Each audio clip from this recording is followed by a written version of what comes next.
The forbidden truth, why heaven itself feared a book about humanity. What if the most dangerous secret ever kept wasn't about demons or divine wrath, but about us? Imagine a time before human sin, when the very first cosmic trial was already in session, summoning not men, but angels. These celestial beings, sworn to merely observe humanity, fell. They were seduced not by power or pride, but by the raw, untamed essence of human daughters.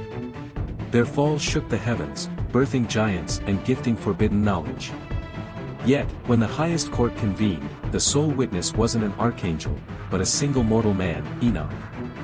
He walked through blazing gates, into the very heart of divine judgment, to testify against the fallen. What he saw, what he heard, and what he wrote in a book now known as, the Book of Enoch, was so profound, so utterly subversive to the established order of both heaven and earth, that it was erased from our sacred texts. This isn't a story of heresy, but a revelation of humanity's terrifying potential, a power so unique, so capable of swaying even celestial beings, that its truth had to be buried. Why was this sacred text deemed too dangerous for the Bible to keep? And what does its hidden message reveal about our true, audacious place in the cosmos? Prepare to uncover the forbidden truth.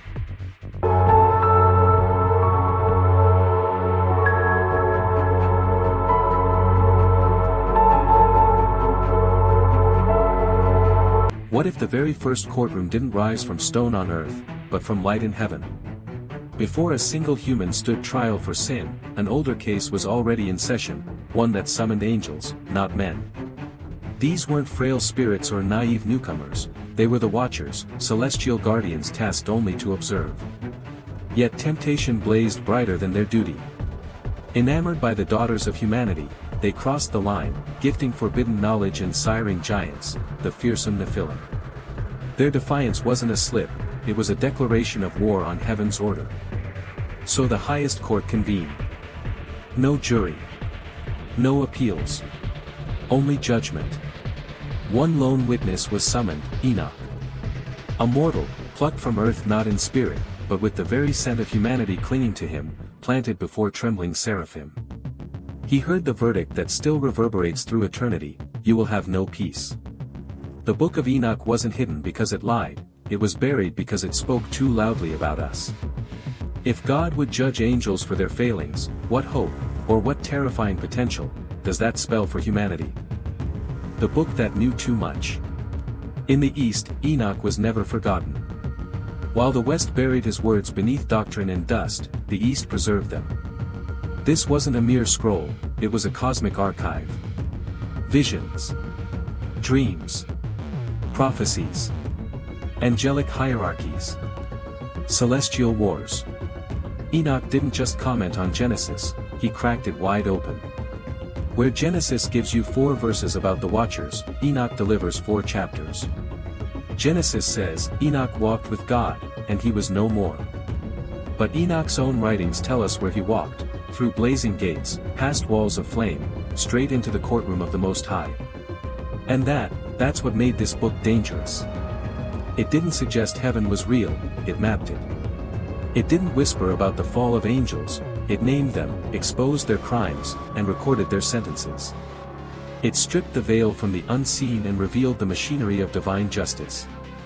It told us that angels were not infallible, and that humans could breach the eternal. It told us that judgment didn't begin on earth, it began in realms far beyond it. This wasn't a comforting story. It was a cosmic indictment. And yet, it was quoted. Revered. Echoed by the early church. Jude 1 verses 14 to 15 directly cites the Book of Enoch. Behold, the Lord comes with 10,000s of his holy ones to execute judgment on all. It's the only place in Scripture that quotes a book not found in Scripture. So why remove it? Because Enoch didn't just confirm theology. He complicated it. He challenged a neat system built on human failure alone. He said, look higher. He dared to reveal that a man, a mere human, not yet born of Christ, was taken to stand among divine councils, to witness justice reserved for angels. That's not heresy. That's a threat. A threat to a system that thrives on silence, not sacred disruption. So the Book of Enoch was buried, not because it was false,